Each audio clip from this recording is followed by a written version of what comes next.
when you're hiring someone, because you're shoulder to shoulder in such a small space all day long, it really matters what that person is like. This is Growth in Dentistry, a dental intelligence podcast, where we ask the question, what does growth in dentistry mean to you? I'm Steve Jensen, a dated dental nerd and your host. Welcome, everyone, to another episode of the Growth in Dentistry podcast. I'm super excited for our content today. Today, we are going to approach a new topic, one that we haven't approached yet on the podcast. We're going to talk about some of the staffing issues that we're facing. Now, before I jump into that, as always, I have to give a huge shout out to the team at Dental Intelligence for sponsoring this podcast week after week after week. A lot of work goes into producing this, and I just want to give them a huge thank you. As always, they have an offer for our listeners. If you'll come and check out a demo of Dental Intelligence, they will give you a $50 gift card just for getting the demo. And one of the things that I'll mention, if it's been a while since you've checked out Dental Intelligence, they have had a bunch of really cool new releases that they've released. So they've got some new scorecards that they released that allow you to take any metric you could possibly dream of and create your own scorecard specific for your role or for your dental practice. They have also released some really cool things on the online scheduling side of things. So they released some really cool new last minute openings in your schedule options, so that you can pull your quick fill list from Dentrix, Eaglesoft, Open Dental, and very quickly send a message out to that group of patients, letting them know, hey, we've got an opening tomorrow in our schedule. And as soon as that opening gets filled, it will let everyone else know, hey, sorry, that spot's taken, but then can invite them to schedule for a new time. So it's a really cool new feature to help fill last minute openings in your schedule within our live ops module is what that one's called. So anyway, if it's been a while since you've checked it out, definitely come and get a demo of Dental Intelligence. They'll give you a $50 gift card for doing that. Okay, back to the episode. So today I have Lauren Anderson with me. Lauren is the managing director at Rain Global. And let me just intro the conversation that I want to have, Lauren, with you so that, listeners can hear this. When there are new problems that we face, we have to think about solutions in a different way. And dentistry is probably not alone on this. Maybe you can tell us, but I'm assuming dentistry is probably not alone. But the cost of human capital has gone way up. Like dental practices are spending 25, 30, sometimes even higher % of their revenue just on team members.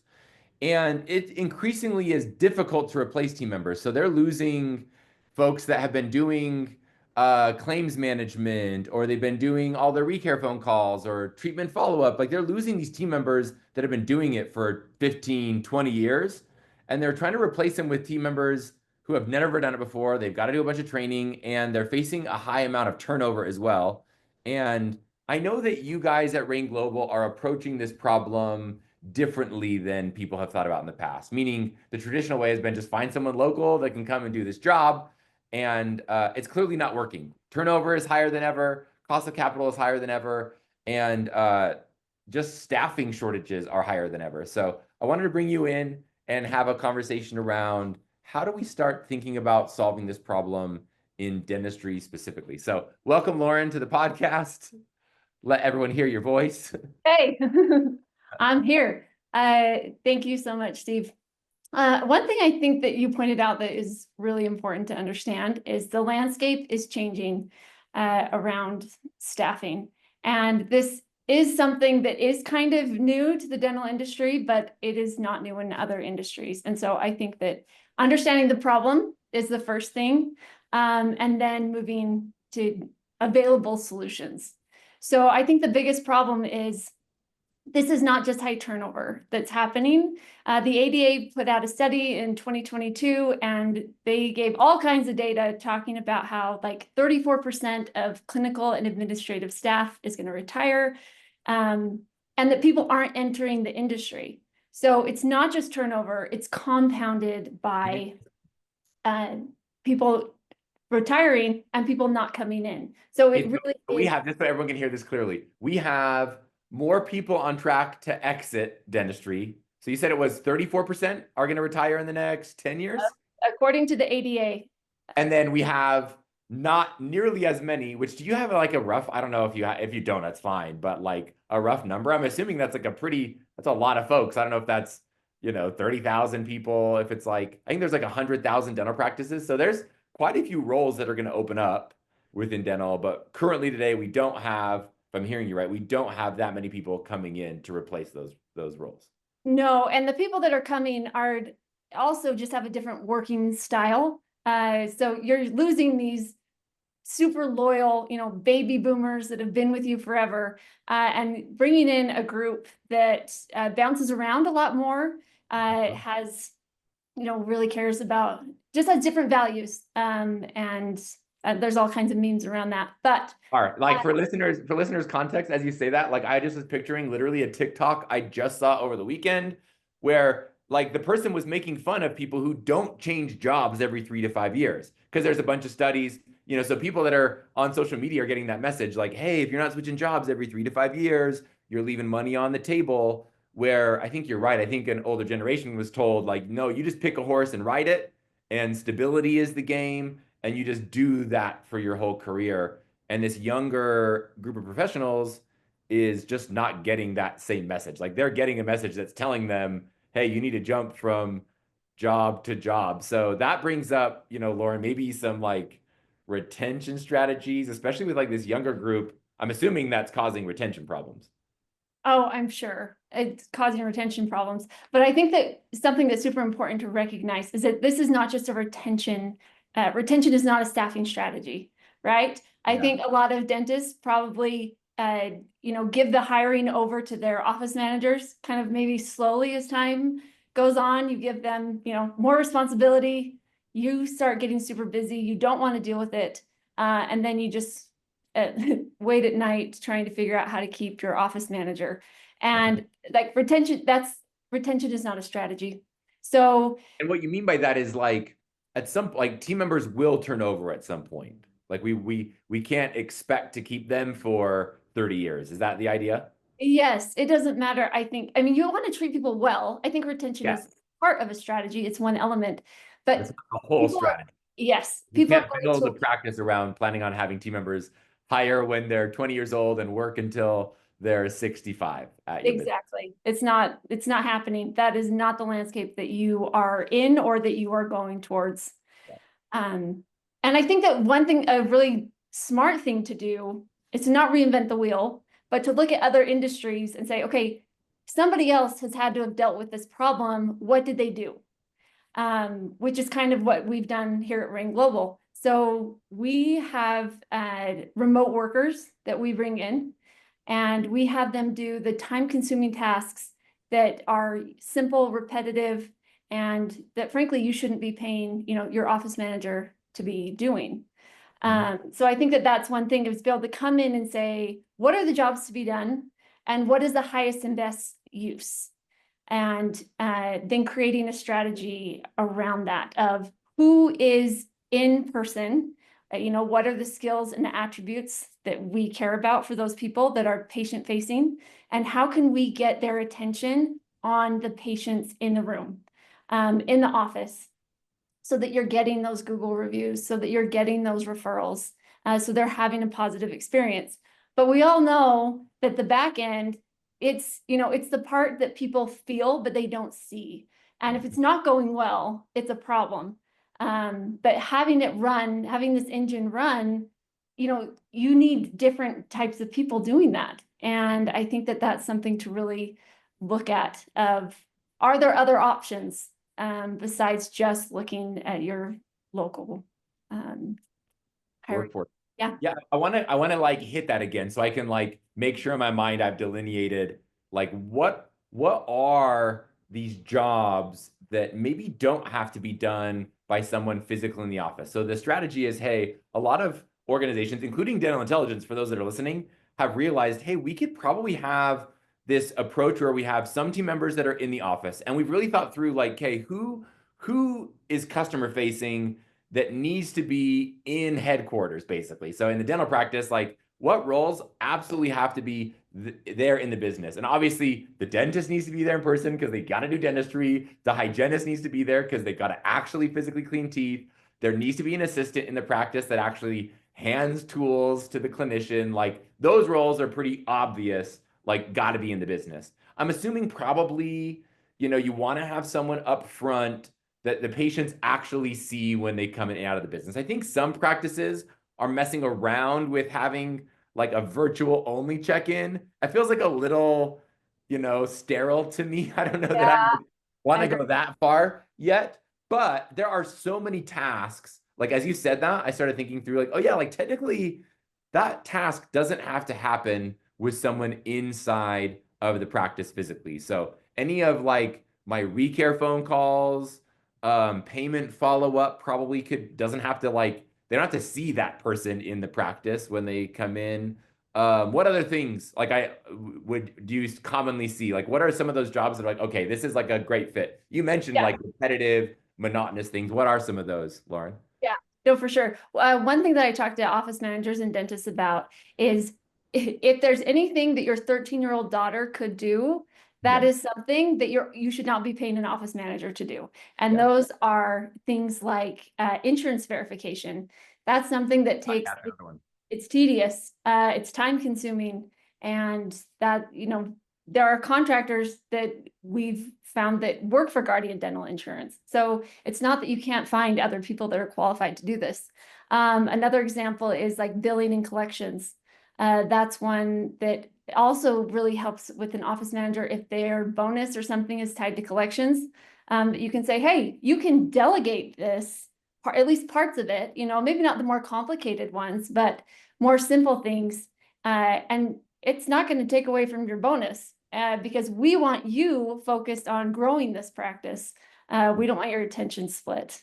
So that's another Yeah. one. That's really good. Yeah, I like those a lot. Like I'm thinking, just so folks here, this is something at Dental Intelligence that we've done where even just on our marketing team, we have a team member that is remote. We actually have two team members in Argentina, one that's remote that does like web development, just like on our website, helps build landing pages when we send out like marketing stuff to dentists to try to get them interested in dental intelligence.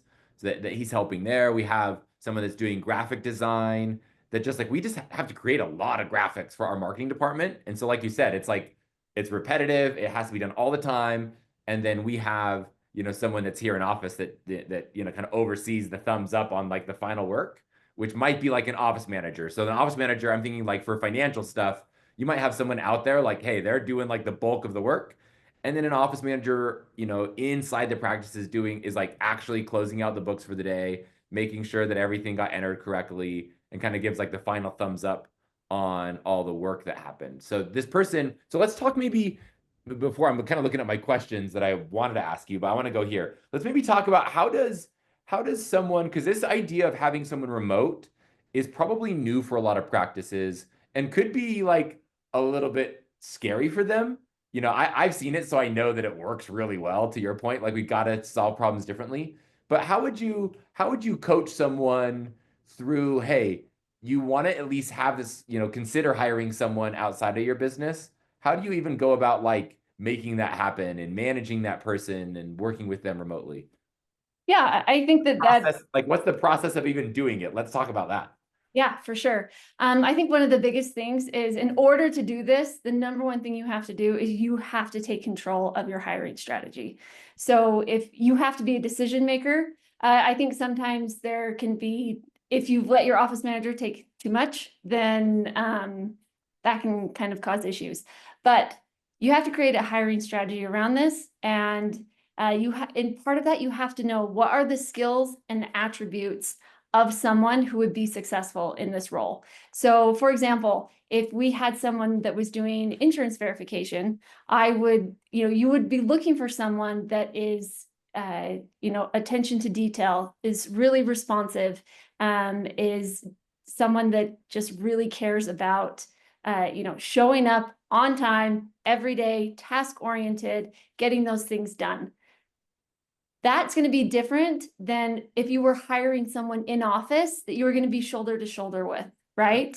So I think that that's one of the biggest things is just understanding what are the skills and the attributes of this role to be able to hire for that.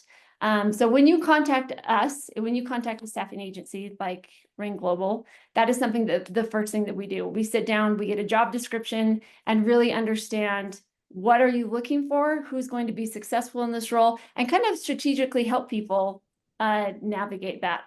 After that, we recruit and we send you a few options that you can look through. And so it's very hands-on in that you're involved in this. It's not like we're coming in and taking this whole thing away from you.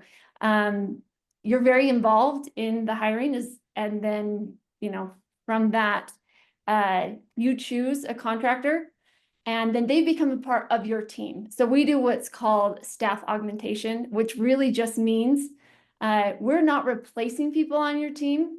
We are helping them be more efficient by taking away the tasks that are keeping them from, really pushing that needle on patient experience, in-office experience, and those kinds of things. Yeah, and I really liked how you framed that earlier, where you just said, hey, like really be intentional. What needs to exist in the dental practice to for it to run, and what can exist remotely.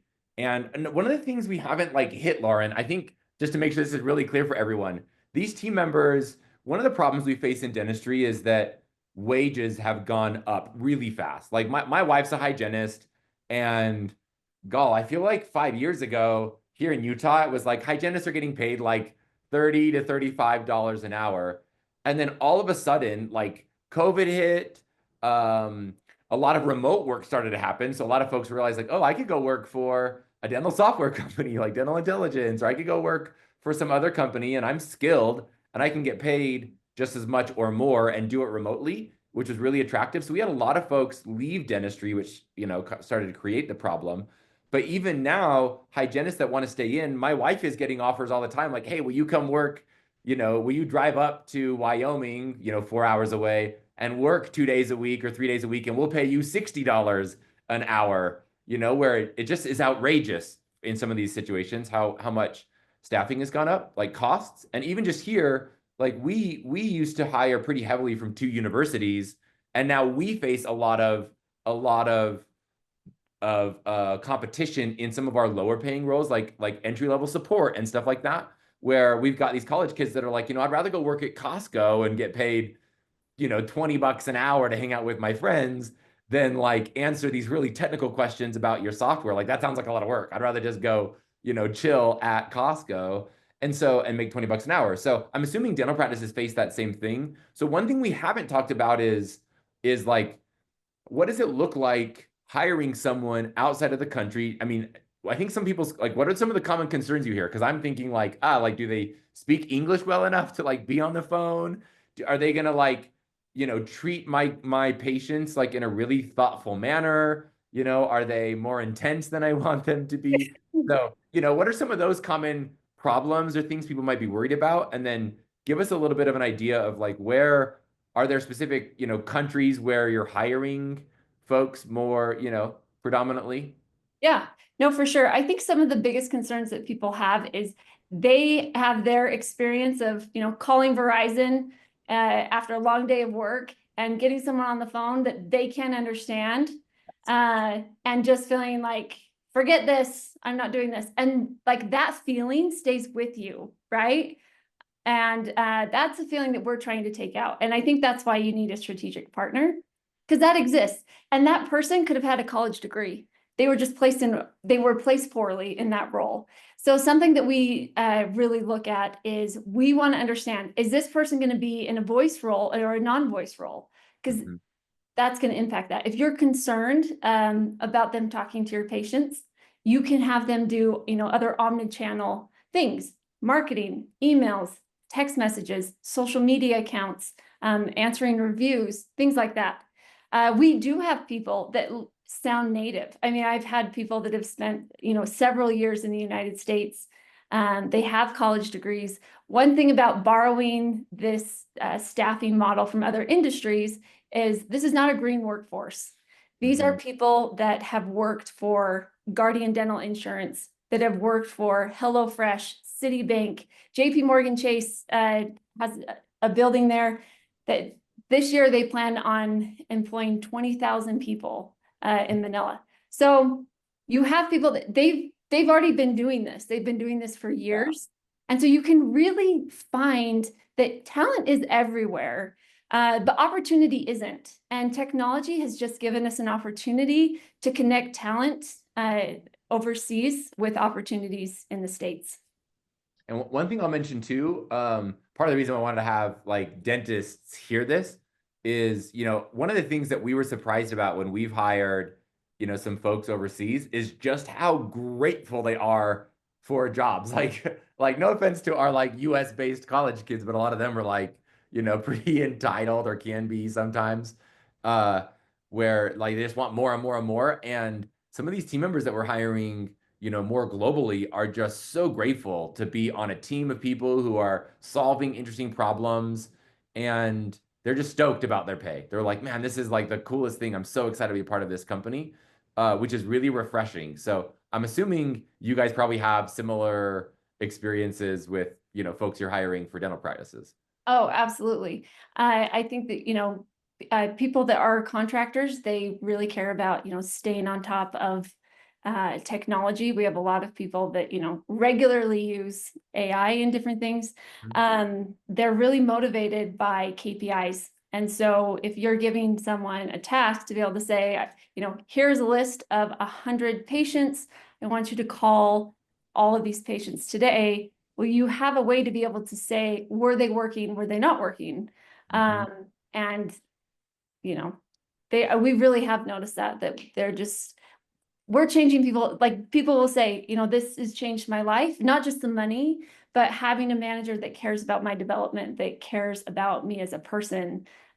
This has just totally changed my life. So I think that's something that's important to realize is like, these are just people. And you're bringing them onto your team as a remote worker. So it's not, I think when you're in dentistry, in this industry, my husband's actually a pediatric dentist. So I also have a lot of exposure and experience in this, that when you're hiring someone, because you're shoulder to shoulder in such a small space all day long, it really matters what that person is like. Their personality really matters. Is there synergy within the team? Is this going to disrupt anything? When you've had someone on the team that has kind of, hurt morale or really influenced things, it can affect everyone. And so I think that that's something that's really important. The understanding for contract workers that they're not going to be shoulder to shoulder. They are still going to be a part of your team, and they're going to be a really important and integral part of your team. But they're not going to be shoulder to shoulder. It's not that type of hire. So I've got two questions that just like are kind of been lingering in my mind. So the problem we're trying to solve kind of has like two elements that I don't think I've hit like super clearly. So one is, wages have gone up. So one of the questions I want you to talk about, Lauren, is like cost. Like, is it like how much less? I'm assuming I'm going to spend less money with some of these hires. So like, how can I expect to save money by using this kind of hiring strategy? That's question number one. And then question number two is, US based team members, I think turn over more often now than they do in the past. Can I expect for retention of these team members to be similar? Do they typically stick around longer for a single company? If you can talk through those things. So how much can I kind of plan to save or spend on remote team workers? And then what's retention like with these kind of team members? Yeah, for sure. And, one of the driving forces of why JP Morgan Chase has invested so heavily in the Philippines is because this significantly can move the needle on saving on your staffing costs. So contractors, you don't pay, you don't have to do insurance or benefits or any of those things. So that lowers the cost as well. And it depends on the skill level. That's like what, probably 10, what's the average? Like 10%-ish, 10, 15% of, if you've got like health insurance plan and 401k, then I think typically it's about 10 to 15%, right? Alone. Yes, or higher. And so the truth is that when you hire someone at $20 an hour, it's not actually $20 an hour. It's more like $24 an hour, $25 an hour. When you take all of those costs combined. Benefits, yeah. Yeah, and with contractors, there's no fees. It is you just pay their hourly, and it depends on the skills that you're looking for, like what tier. But we have it's usually roughly about $12 to $14 an hour. Okay, cool. For these kind of admin roles, like if we're doing insurance verification, maybe like recare phone calls, do you expect to pay more if they're customer facing, or is it pretty much kind of the same if they're doing some of those high volume like recare phone calls, for example? I would say it just really depends on like what you're going for and how like the level of the job, right? So if it's more of an entry level role, even if it is patient facing, if it's more basic, then you're paying around 12 to 14. Okay. So, I mean, I'm thinking through this. I mean, I stand to save, at least 30%, but sometimes even closer to like 45%, depending on the role I'm hiring for. So that's super meaningful. And then what? Yeah. Oh, go ahead. Oh, I was just going to say, and when you really think about, I know you mentioned this at the beginning, but just to drive this point home, that your staffing accounts for about 28% of your total revenue, not just your overhead. And I think that that's something that is so significant that you're like, okay, if you could save 50% of that, another way of looking at that is if It you goes could make, straight into your pocket. right, if you could make your practice, 15% more profitable, Yeah. would you do it? Hmm. The answer is yes. You Yeah. should, you know. Yeah, so this is one that even I'm thinking out loud, like even if I'm not worried about turning over team members, and I don't frankly want to like fire anyone to do this maybe, but it might still be worth, like, is it still worth at least like having a conversation with you and your team just to start coming up with like a plan? Like I'm thinking, one of the things that we do is succession planning. So meaning for those that have never kind of heard that word, it's this concept of, what if I lose my office manager? What's my plan? What if I lose this front office team member that does all of these tasks I have documented? What is my plan if that happens? If they come to me and say, "Hey, in 2 weeks from now I'm gone, I'm taking another job." Do I have a plan in place for when that happens? And so I think for those listening, I think it's probably worthwhile having a conversation with you guys to say, "Hey, like, okay, maybe my succession plan is when I do have this person leave, or if my business grows to a certain point and I need to add some roles, I want to have a plan with you guys to add or to move some of the roles into this remote team member." Yeah, and I think that one thing around that too is that having a talent partner with you that you can scale up or scale down, right? So if you need, if someone quits, heaven forbid, via text message, I feel like that's usually how it happens today. They are given 2 weeks, Steve. They're They're just just texting. quitting. Yes. Oh no. But I think, when that happens, that you have someone that you can just plug in to be able to say, okay, let's keep the lights on and the things that are important. So, you can bring in staff a lot easier when it is contract based. People just call me and say, okay, we need another insurance verification person. We need to add to this team. Can you send me over a few options? I send over options. They pick someone. Next week, they're starting. So it's not complicated. I think that that's one thing that when something is new, that it feels big and scary. And I think that that's probably because in this industry, you're kind of sold the moon, right? All the time that this is going to be the silver bullet. It's going to change everything. I think you should be skeptical, that you want to look for things that have impact. And I think that's one really strong thing about working with Rain is you can start small. You can put in two contractors, put in 2 to 3, see how it goes, and then go from there.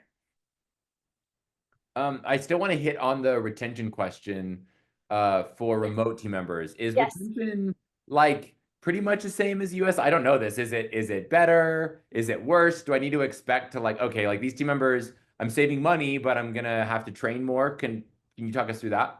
Yeah, for sure. No, retention, I think these people view this as a career. This isn't a job. And I think that's one really big difference is when you have people in the States, and maybe not your office manager, but more of the like admin roles or even dental hygienists, right? Like that's a career.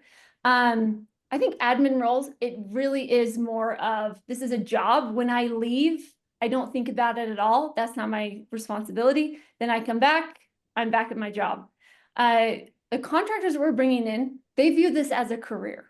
This is something, if they don't work, they don't feed their families, right? And so they are highly motivated to do things well and to come in and be a part of the team. That's one really big thing that we want to stress, is that this is someone that is coming in. You will know their name. You will have their, you'll be doing Google Meets like this. I mean, technically, Steve, we are doing a remote meeting, right? Yep. This is exactly, what training is like. It's a remote meeting with a contractor. They just live in other places. And you had asked this earlier, so I didn't answer it. But we recruit from the Philippines. We recruit from South America, Peru, Argentina, the Dominican Republic. Actually, we have some just phenomenal people from there, and all over the world, but those are the main places. And I'm going to ask this question and then we're running up on time. So this has been so good. I think this will be so interesting for folks just to start wrapping their minds around this new strategy of using a combination of in-person team members and remote team members. You just listed off a bunch of countries. Are there like notable cultural differences in those countries? Like, are there some countries that are, and I don't know the answer to this, maybe the answer is no, but are there some countries where it's like, oh, they are like so good on the phones, like their culture tends to be more like thoughtful and giving, and this culture is more like intense and to the point? Like, are there differences, or are kind of all the countries you just named off are like, oh no, they're pretty like hospitable in general? Because I think a lot of these dental practices will probably want like a more hospitable type individual, even if that's coming through in text only. If all they're doing is texting and emailing, they probably still want like this Conscientious, level of hospitality. right? Yeah. Yes, absolutely. And Service-oriented mindset, yeah. yes, and that is something that I can absolutely confidently say that I've just been so impressed with the people that we have recruited. I mean, just incredible people that I would hire if they lived in the States, right? Yeah. And I think that's just one way to just simply look at it is, people are different. Everywhere you go, they are different. But if you know what you're looking for, then you can find it. You can recruit for it, just like you can do that here in the States. And so I think that's the biggest thing, is you have to understand what are the tasks this person's going to do? What are the skills and the attributes that someone in this role would be successful? And then let's go and find that person. And if it's not a good fit, this is the other thing, is when you hire someone in your office, if it's not a good fit, you have to fire them, right? You will have to sit down and have a conversation, or have your office manager sit down, have this awkward conversation to fire them. With us, we take on a lot of the HR. So we take on like paying, we take on hiring, firing, and really trading things out to be able to say, okay, this wasn't a good fit, and let's figure out why. And then we're going to try other people and see, okay, this might be a better fit. Maybe you've learned about this role, maybe things have changed within the office, but just being able to approach it in that way. And Yeah, another, I actually had to ask that. So in terms of like how these people get paid, me as the dental practice owner, I'm not paying the person directly. I'm paying payroll basically through you, right? So, which that's kind of nice. That makes it so like, to your point, you kind of act as like a intermediary between me and them, where it's like, hey, I can give you feedback and be like, this person's like not crushing it, and you guys can be like, oh no, like here, we'll do this, we'll like help with some coaching on that. Do you guys help with some coaching of the team member, or just kind of relay messages? oh no, absolutely. We're in contact with them constantly. And also we have something called Brain Academy, where we have resources for people to level up their skills so they can learn more about, AI, customer support, all kinds of things. Okay, that's rad. So like if I hire someone, they have access to stuff that you guys are using to help level up these remote team members, which is super. Absolutely. Absolutely. Well, this has been super interesting. I could keep going. We might need to do like a part 2 episode where we dive in deeper. But Lauren, I ask everyone, and I didn't prep you for this question, but I ask everyone the same question at the end of every one of my podcasts. And it's the name of of the podcast. So the podcast is the Growth in Dentistry podcast. And I asked everyone, what does growth in dentistry mean to you? So I'd love to hear your answer to that question. When you think about dentistry, what does growth in dentistry mean to you? I think growth in dentistry is really opportunity. I would say that there's such good people in this industry. That's something, I spent a lot of time.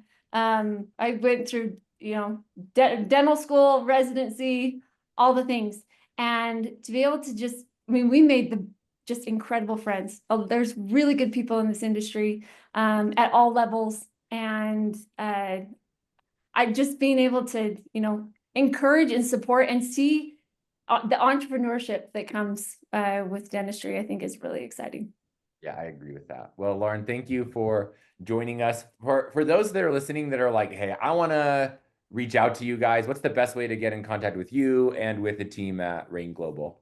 Yeah, so our website is rainglobal.com, and you can, request information that way. I think that's another good way of just being able to research more. This is maybe, dipping your toes in this idea, and that there's resources that you can look more in. Another place is on LinkedIn, so Rain Global, and we have a dental page. And I think that that's a really great resource as well, where we have some downloadable like strategy guides and different things that could be helpful. Yeah, I just jumped on the website and there's like these sweet blog posts that go over like case studies on like, hey, how did we use these remote team members for these specific use cases? Yeah, so this would be a great resource for folks to go look at to just start wrapping their mind around how to use this strategy. So Lauren, thank you so much for joining. We'll throw that in the show notes. So rainglobal.com, we'll throw in the show notes. And thank you again for joining us, Lauren. It's been an absolute blast having you on the show. And to listeners, thanks again for joining us. This has been another episode of the Growth in Dentistry podcast. My name's Steve Jensen, your host. We'll talk soon and keep growing.